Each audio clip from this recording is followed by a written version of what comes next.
Olá, sejam muito bem-vindos para mais um bate-papo aqui no canal Diálogos de um Rabino. Como você já sabe, essas conversas têm o apoio da Rossetti, da Helbor e também da Fullwood. É muito importante que você se inscreva no canal e ative as notificações. Essa é a forma de você ficar sempre informado quando uma nova entrevista, quando uma nova conversa aparecer aí para você. E o Diálogos de hoje é com o Morris Litvak e o assunto será envelhecimento dos profissionais no mercado de trabalho. Morris é empreendedor e fundador da empresa Mature Jobs, que auxilia pessoas e empresas na recolocação de profissionais acima dos 50 anos no mercado de trabalho. Morris, obrigado por aceitar esse convite. Obrigado, é um prazer estar aqui com você e até porque, não sei se eu já te falei isso, mas não sei se você lembra que você foi meu moré quando eu fiz o meu bar mitzvah. Se me lembro. Eu falei isso, inclusive, para o Jairo, que trabalha comigo aqui fora do ar, antes de você entrar. O maior orgulho de receber aqui o meu pupilo. Para mim é muito legal também, né? Tinha 13 anos, agora eu vou fazer 41, né? E continuamos conectados. Só envelhecemos um pouco, e o assunto é envelhecimento aqui. Me conta como você foi cair neste nicho especificamente. Como começou essa história? Pois é, foi assim meio que sem querer, na verdade, né? Foram pontos que foram se conectando, porque eu sou engenheiro de software, eu me formei e me pós-graduei na FIAP em engenharia de software, sempre gostei de tecnologia e trabalhava com isso. Eu tive com meu pai uma empresa de tecnologia que a gente começou em casa do zero, assim, de fazer sites, que eu sempre fui meio nerd desde adolescente, desde a época do Bar Mitzvah, e gostava disso e aprendi meio que sozinho. E assim a gente começou a fazer sites e vender lá no início da internet. Depois a empresa se especializou em reservas online de hotéis, antes de existir Booking, Decolar, essas coisas. Cresceu ainda, que era uma empresa ainda familiar, pequena, mas cresceu em atuação e foi vendida para um grupo português em 2012. Que legal. Enfim, foi assim, eu trabalhar com meu pai nessa empresa que a gente criou juntos foi uma coisa que aconteceu naturalmente. Quando a empresa foi vendida, eu ainda fiquei lá por mais um tempo, mas eu ia sair em algum momento, e aí foi a primeira vez que eu pensei, bom, e agora? O que eu vou fazer? Né? E aí não sabia se eu procurava emprego, se eu empreendia, se eu tirava um sabático. Mas aí a questão é que eu me abri para o novo. Né? Já estava há muito tempo naquele ramo de turismo, hotelaria, que é para quem a gente prestava serviço, e queria mudar, mas sem deixar a tecnologia de lado, que eu sempre gostei. Né? E aí eu comecei a estudar empreendedorismo social. Eu descobri empreendedorismo social, que é algo que eu não conhecia, que essa veia empreendedora eu herdei muito do meu pai, né? Então para mim sempre fez muito sentido empreender. E aí quando eu descobri que dava para empreender, ganhar dinheiro, ajudando também a resolver um problema social ou ambiental, esse empreendedorismo de impacto social, eu adorei. Falei, pô, é isso que eu quero. Né? Não sabia exatamente o que, mas fez muito sentido para mim, porque quando teve a venda da empresa, ela logo se transformou. Né? Ela duplicou de tamanho em um ano, em número de pessoas, e se profissionalizou, melhorou muita coisa, mas também passou até aquele clima mais corporativo, de muita competição, de gente puxando o saco do chefe, de um puxando o tapete do outro, e aquilo, assim, não fazia o menor sentido para mim. Eu percebi que aquilo, tanto que, né, enquanto eu ainda estava lá, antes de sair, o trabalho era tranquilo, eu ganhava bem, mas eu perdia a vontade, né, eu ia trabalhar arrastado com esse clima, então eu percebi que não era só o dinheiro que me movia. E aí, quando eu descobri essa coisa do empreendedorismo social, fez muito sentido para mim. E aí, eu tinha feito trabalho voluntário em 2011, no Lar Santana, que é uma casa de repouso. Eu sempre quis fazer trabalho voluntário. E aí, depois de muito tempo, eu achei uma organização, que é essa Liga Solidária, que é uma organização centenária de São Paulo, passei por todo um processo ali para virar um voluntário, e quando eu cheguei para começar, a pessoa que me atendeu falou: ei, o que você quer fazer? Eu falei: não sei, trabalhar com criança, né? Primeira coisa que vem à cabeça. Eu falei: legal, só que a gente atende criança ali longe, na periferia mesmo, tem um lugar onde tem de criança tal, que é mais afastado, e a gente tem aqui um lar de idosos na Vila Madalena, eu morava em Pinheiros, que a gente tem uma sala de informática que precisa de alguém ali para ajudar os idosos que moram lá a entrar na internet, mexer no computador. Você não quer ver se, né, já que vai ser mais fácil, tá mais pertinho de você. Aí eu falei: E tá até, bom. até aí você não tinha tido nenhuma experiência de trabalho com essa população específica? Não, nada. Tá. E aí eu fui e passei aí todo sábado fazer esse trabalho, e gostava muito porque, muito mais do que ajudar eles a mexer lá, eu conversava com eles. Ouvia as histórias de vida incríveis deles, dessas pessoas que estavam lá fim de semana quase que sem atividade, porque é quando eles deveriam receber visita de família, não tinham tanta atividade quanto durante a semana. Então, ia lá um pessoal de fora, mais jovem, eles adoravam, né, conversar comigo. E eu adorei aquilo, e aí eu fiz esse trabalho por 1 ano e pouco. Aí quando eu fui fazer a pós eu parei, mas ficou aquela sementinha, né, de puxa, essas pessoas têm histórias de vida incríveis e não passa isso para frente, estão ali sozinhas, não sei o quê. E na Aí, época você ajudava eles a aprenderem a usar o computador, é isso? mais ou menos, eu não chegava a dar aula, mas eles tinham lá alguns computadores, alguns tinham até seus tablets, precisavam de ajuda para usar, para entrar na internet. Então eu ficava auxiliando eles nesse uso, né? Porque esse Lar Santana, ele é pago, uma instituição até cara, então tinha muitos imigrantes lá, e ele acaba sendo ele traz recursos para a ONG, né? Mas mesmo assim precisava de voluntários para algumas coisas, né? Enfim. Então isso foi em 2011. Aí em 2012 a venda da empresa, em 2013 faleceu a minha avó, mãe do meu pai, dona Keila, que foi uma pessoa muito inspiradora para mim minha vida toda. E quando ela faleceu, o Rabino chamou os filhos e os netos ali no velório e falou: vamos lembrar de coisas boas, coisas bacanas da dona Keila e tal. E foi lindo aquilo. E a gente falou de muitas coisas. E aí eu lembrei muito desse apego que ela tinha ao trabalho, e sempre trabalhou, mesmo cuidando da família, dos filhos, dos netos e tal. E ela trabalhou até. Então, ela era tradutora. Tradutora. E o último trabalho dela, ela trabalhava numa importadora como secretária e também tradutora. Que línguas que ela traduzia? Inglês e espanhol.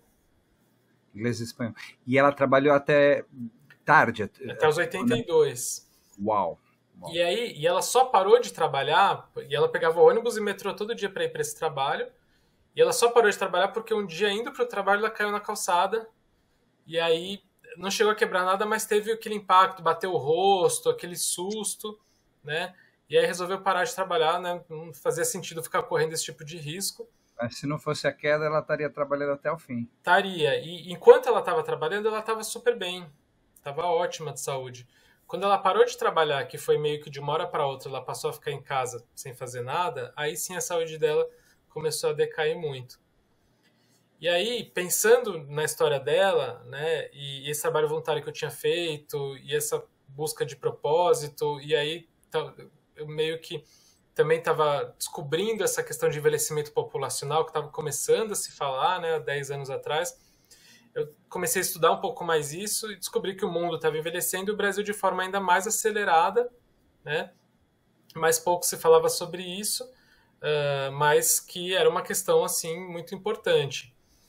E aí eu me interessei pelo tema e comecei a pesquisar e participar de eventos e acabei entrando de cabeça nesse mundo. Aí eu criei um projeto social que chamava Conectando Gerações, para conectar jovens com idosos que moravam em instituições de longa permanência, para dar atenção, trocar experiência via Skype. Na época só tinha Skype.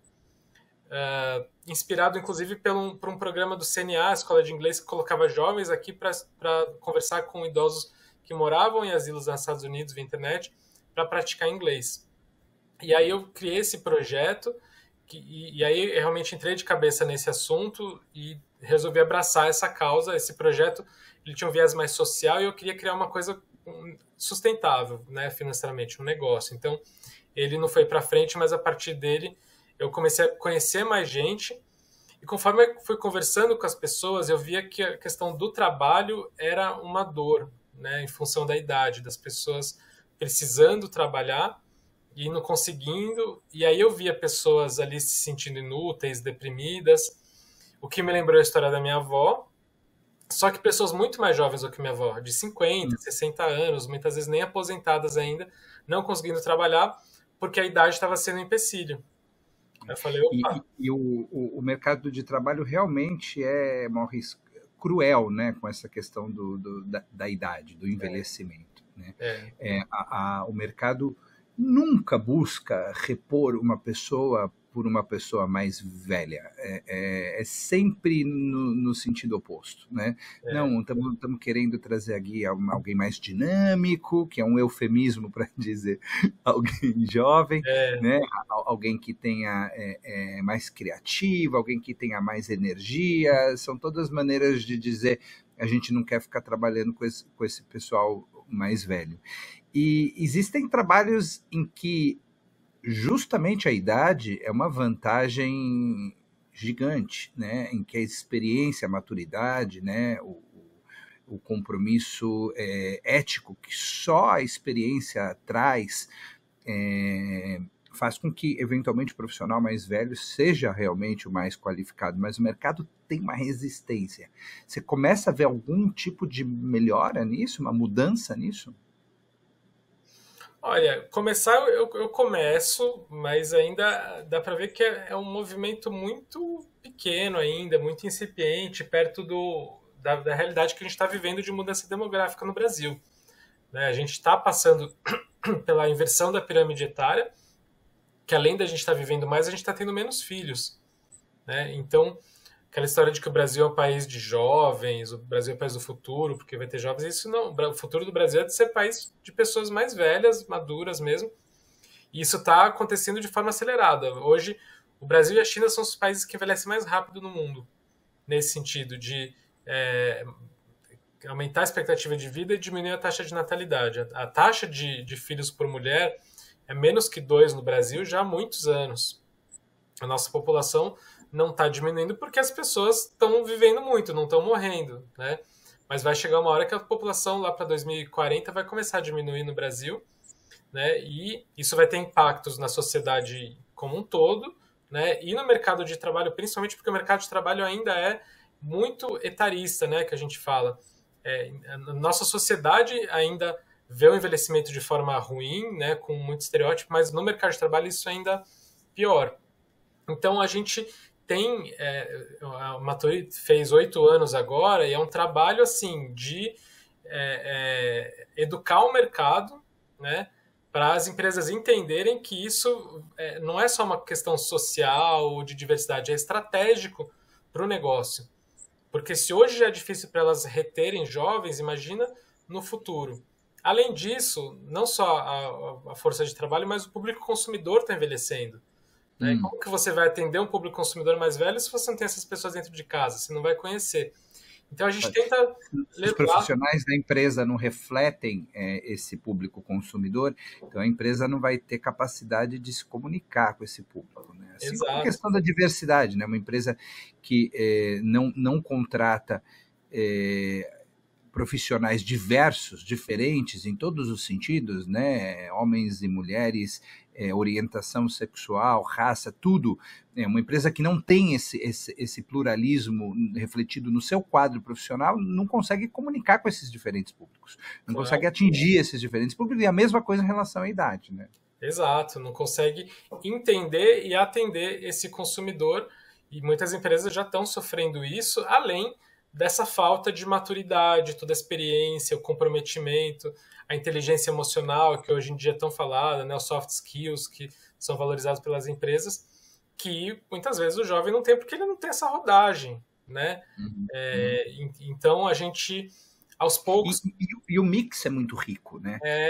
Quando você consegue, como você falou lá no começo, colocar aquele jovem e aquele idoso para trabalharem em conjunto, você tem um resultado potencializado, porque você junta essa energia e essa força e essa criatividade com uma experiência, né? Com o conhecimento da história, né, e daquela coisa de eu já sabe o que funcionou, o que não funcionou, o que dá, o que não dá, né, conhece o que está por trás do negócio. Então você alia isso àquele espírito aventureiro do mais jovem, e você pode ter espírito aventureiro em todas as idades também. Claro, né? você traz aquela coisa da geração Z, que é nativo digital e tem pressa para tudo e tal, que, né, é legal até um certo ponto, mas precisa ter esse equilíbrio. Então, o que a gente fala na Matura é justamente que o futuro é intergeracional, né? Uhum. Porque hoje já tem 4 gerações trabalhando juntas, daqui a pouco vão ser 5, né? E é a tal da revolução da longevidade, que é isso, é a primeira vez na história da humanidade que a gente tem tantas gerações trabalhando juntas. Então, o que é uma oportunidade, se for bem explorado, né? Exato. Agora, a revolução tecnológica que afeta tanto o mercado de trabalho, imagino eu, é mais cruel também com essa população mais idosa, não é? Acho que é mais cruel principalmente por causa do estereótipo, né? Porque assim, na Matura a gente trabalha com pessoas acima a partir dos 50 anos, então não é necessariamente idoso, né? Tô quase lá. Então, e 50 anos hoje em dia tá super jovem, tá provavelmente no seu auge intelectual, né? E quando a gente pensa em pessoas com 50 anos no nosso meio social, são pessoas ali extremamente ativas e jovens. Agora, quando você pensa em pessoa de 50 anos participando de um processo seletivo numa empresa, parece que muda completamente, né, a forma de ver. Mas, enfim, Porque ele vai competir com um cara de 25, né? Exato. E aí tem justamente essa coisa da tecnologia, porque agora a tecnologia está revolucionando, né, o trabalho, tá? Inclusive pela coisa do trabalho remoto, enfim, mas hoje em dia tem tecnologia para tudo. E aí esse estereótipo ainda é forte, de que os mais velhos não sabem mexer com tecnologia, não são tão ágeis, não são abertos a mudanças, demoram para aprender. Isso pode acontecer, mas pode não acontecer. A questão é que a gente não pode generalizar, né, e estereotipar dessa forma. Talvez há 30 anos atrás, uma pessoa de 50 anos era, né, mais quase um idoso ali que tinha essas dificuldades. Hoje em dia isso mudou muito, né? Mesmo a pessoa de 60 anos, se ela se cuida e se atualiza, ela está ali completamente apta, né? Então, a única coisa que a gente vê é que essas pessoas podem demorar um pouco mais para aprender em algum treinamento tecnológico, né? Mas não tem nenhum empecilho que a idade traga para aprender, muito pelo contrário, é que às vezes as pessoas têm medo de fazer uma coisa errada. O jovem não tem medo, ele sai mexendo, vai forçando, ele aprende mais rapidamente. Mas você aliar a experiência dessa pessoa com o aprendizado de novas tecnologias vai ser super benéfico para ela e para a empresa como um todo, né?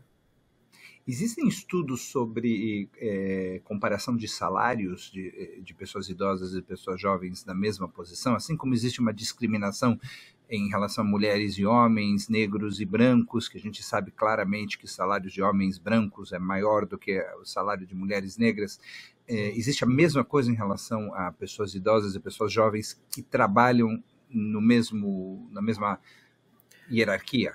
Essa é uma boa pergunta. Eu desconheço esse tipo de estudo no Brasil. Acho que seria muito legal a gente ter esse tipo de informação, mas justamente como ainda não é o foco, talvez, das grandes institutos de pesquisa, não tem. Assim, o que a gente sabe é, quando a pessoa é mais velha, está na empresa já há muito tempo, o salário dela automaticamente vai ficando mais alto. Esse também é um fator prejudicial, né, no sentido dela ser demitida para a empresa querer contratar uma pessoa jovem que teoricamente é mais barato. Só que eu falo teoricamente porque você vai perder todo o conhecimento, a qualidade, né, que essa pessoa tem, a experiência, o comprometimento, né, e muitas coisas que as empresas até não conseguem mensurar. Mas, por exemplo, a gente vê que a rotatividade, o chamado turnover, é muito menor quando se tem pessoas mais velhas na equipe, né? Assim como o absenteísmo é menor, né? Enfim, várias coisas que a gente vê que as empresas têm custo, mas às vezes não percebem, né? E acham que não. Absenteísmo é a falta no trabalho. Isso que né, até se acha, não, o jovem vai faltar menos porque ele é mais saudável. Não, o mais velho ele é mais comprometido. Se ele precisar faltar, ele vai fazer isso fora do horário comercial, né? Ele não quer ficar mudando de emprego toda hora, uma coisa que para o jovem hoje em dia é comum, né? entre várias outras coisas. Então, já existem estudos no Brasil mostrando que equipes multigeracionais são mais produtivas, mais criativas e, portanto, mais inovadoras, né? E aí a gente tem vários cases demonstrando isso. Então, a gente tenta mostrar isso, tanto que hoje em dia a gente tem uma certificação, um selo, para mostrar esses casos de sucesso. Que legal. Maurício, como que é o modelo de negócio? Então, inclusive, hoje em dia não é mais Mature Jobs. Mature Jobs foi como começou. A gente tem a plataforma Mature Jobs, agora é só Mature, porque Ok, Mature só. em 2020 a gente mudou o nome para Mature, que a gente já falava que Mature é muito mais do que Jobs, porque a gente Entendi. percebeu que se a gente só falasse de emprego, se a gente prometesse emprego para nossa base, ia frustrar a maior parte deles, porque o número de vagas ainda é muito pequeno, né? E aí a gente criou a Mature Academy, que é a plataforma de conteúdo com cursos. Então a gente também fala de empreendedorismo, a gente fala de trabalhar como autônomo, consultor, passando por tecnologia, autoconhecimento. E até porque nos primeiros anos da Mature as empresas não tinham nenhum interesse. Isso começou mais nos últimos anos a crescer. Então hoje em dia nosso modelo de negócio é trabalhar com empresas de grande porte, normalmente, até multinacionais, que são empresas que já estão mais avançadas na agenda de diversidade e inclusão, que começam a olhar para a diversidade etária. Então, a gente, além de fazer recrutamento e seleção, então a gente tem uma base de mais de 200 mil pessoas, 50 mais, cadastradas com currículo no nosso site do Brasil inteiro. Essas pessoas pagam para se cadastrar com Não, vocês? é gratuito para elas. E aí, as empresas pagam para a gente não só divulgar a vaga, mas a gente faz todo o processo seletivo, né? Seria um trabalho de headhunter Um trabalho voltado para essa população mais velha. Isso, mas aí além disso, a gente hoje faz muito educação nas empresas, até porque a gente percebeu que muitas empresas, mesmo querendo ter essas pessoas, não sabiam como lidar, principalmente a questão da integração geracional, né? Não dava certo, porque muitas vezes muitas vezes não, sempre precisa ter um trabalho ali de integração e as pessoas entenderem o porquê está trazendo pessoas mais velhas com um olhar ali estratégico. Então a gente dá treinamento para RH, para liderança, a gente faz o processo seletivo, a gente faz sensibilização, conscientização sobre o tema, para eles entenderem a importância, quanto isso vai afetar o negócio. E aí, então tá, agora sim estou entendendo que é importante a gente debater e combater o preconceito etário aqui dentro e trazer essas pessoas e no dia a dia mantê-las integradas, atualizadas, até pensando na saída. Então a gente também faz workshop para quem está saindo, de preparação para aposentadoria ou pós-carreira, né, demissão humanizada para essas pessoas que vão ter mais dificuldade de se recolocar, e passando pelo lifelong learning, que é a atualização contínua, né, porque tem estudos também mostrando que a partir de uma certa idade as pessoas deixam de ser convidadas a participar de treinamentos de desenvolvimento dentro das empresas, né, e aí ficam defasadas. Então, mesmo sendo funcionários daquela empresa, não são chamados para participar. Depois dos 40, 50 anos, muitas vezes não são chamados. Então, a gente faz muito treinamento e consultoria. Às vezes, a gente faz pesquisa com diagnóstico na empresa sobre o tema, faz recomendação, ajuda a criar um pilar de diversidade etária, né? Então, muitas vezes é um trabalho interno antes de começar a olhar para fora, contratar. E hoje também com uma frente de branding, porque a gente começou a fazer esses cursos e eventos para os 50 mais, para ajudar eles a se reinventarem, encontrarem novas possibilidades e se conectarem entre si também. A gente faz um trabalho de comunidade muito forte. E agora a gente tem algumas marcas patrocinando essas ações para estarem próximas desse público, como consumidor. A gente tem o Maturifest, por exemplo, que é o nosso evento anual, que esse ano teve 2.500 inscritos, um evento híbrido com mais de 900 pessoas presenciais, 3 dias de evento. Então, que bacana. É super legal. Que bacana. Você pode dizer quem são alguns dos teus clientes? Claro. A gente trabalha hoje em dia, por exemplo, com Suzano, com Boticário, Itaú, Bradesco, Banco Mercantil, Nestlé, Kimberly-Clark. É esse nível de empresa com quem a gente empresas enormes.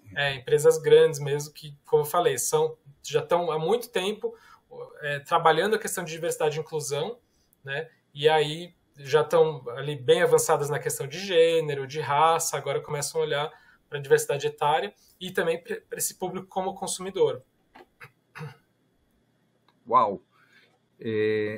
Isso é fascinante, isso é realmente interessantíssimo. A gente começou, como você falou, 10 anos atrás a discutir esse assunto muito tarde, mas como a gente acaba chegando muito tarde em todos os temas, né, Morris, na questão da sustentabilidade, quando isso virou um assunto, vários estragos já estavam aí, mas a gente trabalha para que os próximos estragos não aconteçam ou demorem mais tempo para acontecer, né? E acho que a mesma coisa em relação à idade, né? Quais são, além da questão da empregabilidade, os outros desafios que você vê em relação ao envelhecimento da população? Quer dizer, de que forma a gente melhor pode se preparar, não só para a questão da empregabilidade, para envelhecer melhor, né? Porque o envelhecimento em si não é um problema. Claro, o envelhecimento em si é um privilégio, né? Só envelhece quem está vivo, não é isso? Exato. E você sabe que agora, nas grandes festas judaicas, a gente lê uma passagem especificamente, uma reza especificamente, que fala sobre envelhecimento. Deus, não nos abandone na velhice. Quando se forem nossas forças, não nos deixe só.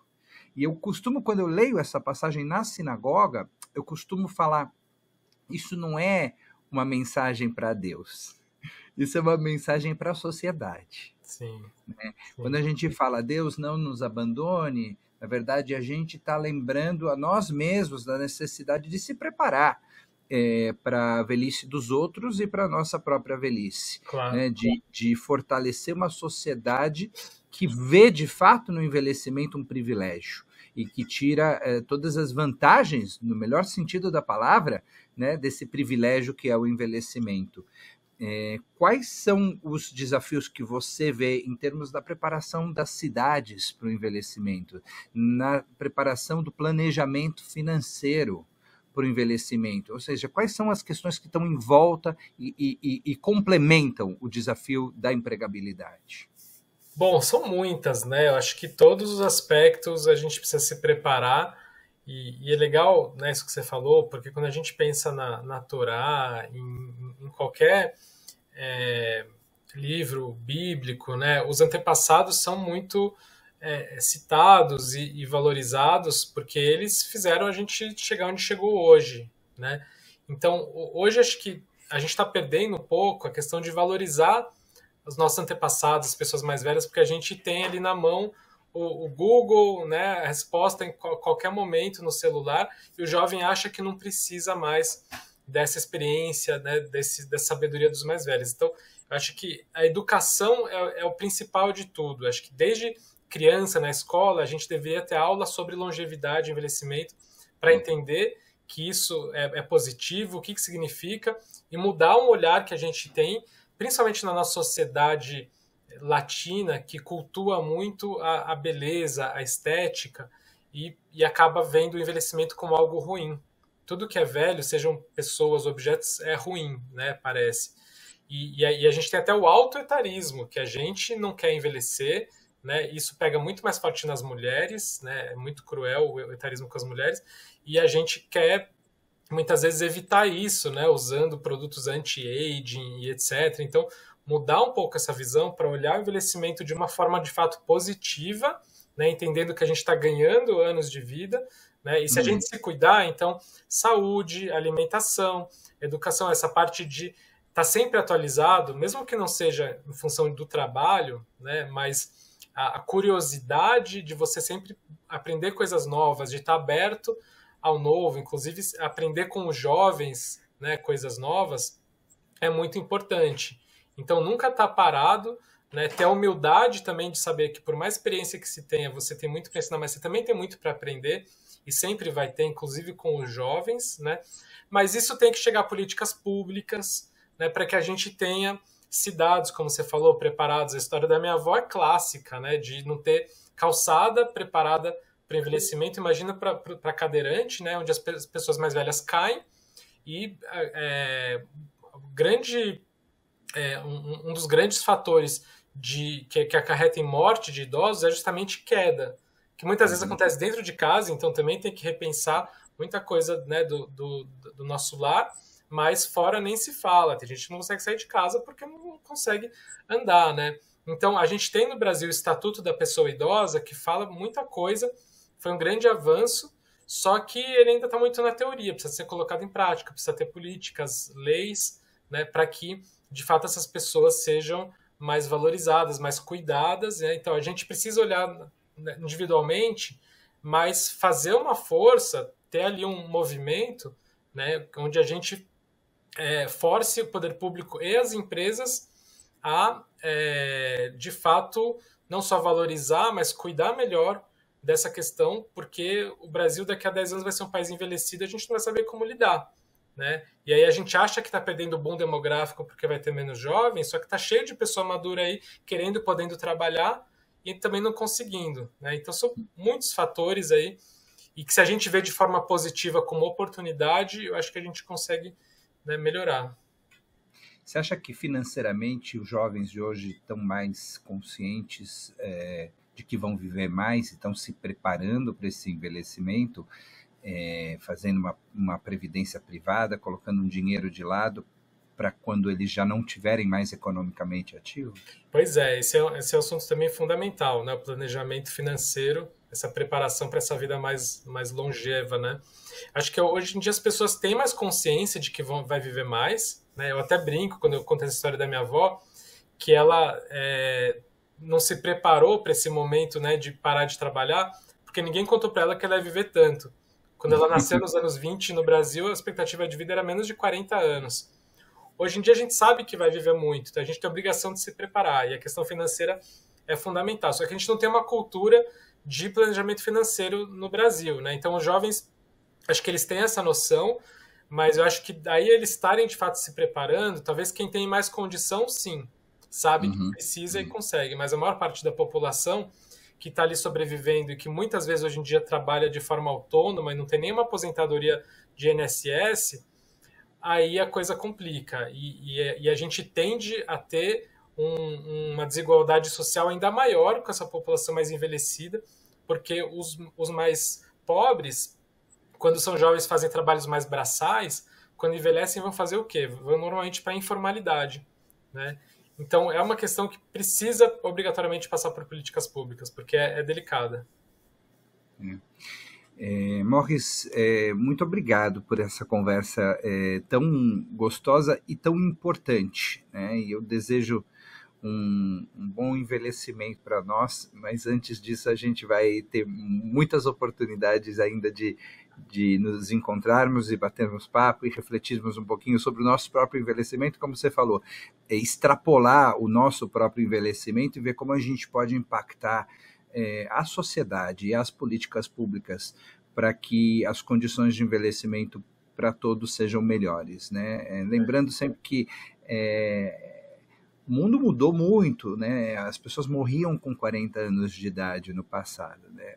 E as perspectivas são, se a medicina continuar avançando da maneira como está, as pessoas que hoje vivem 90 a 95 vão viver 105, 110, 115, vão viver cada vez mais. Sim. As perspectivas mais otimistas dizem que a pessoa que vai viver 150 anos, por exemplo, já nasceu. Ou seja, que existe aí realmente uma perspectiva de um envelhecimento ainda maior, significativamente maior, talvez 50% maior do que o que a gente conhece hoje.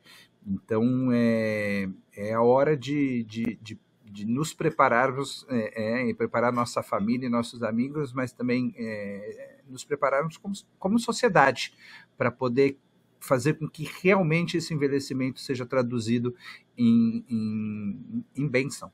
Sem dúvida, é isso, né? Obrigado pelo convite, foi ótimo, o papo voou aqui, mas muito importante mesmo. Fiquei feliz que você me convidou, mas principalmente trouxe esse tema, que é fundamental, a gente precisa falar cada vez mais, então estou à disposição, obrigado pelo convite e foi ótimo, adorei. Um abraço enorme para você. Obrigado. E Shana Tová. Shana Tová, um abraço, até mais. Até mais.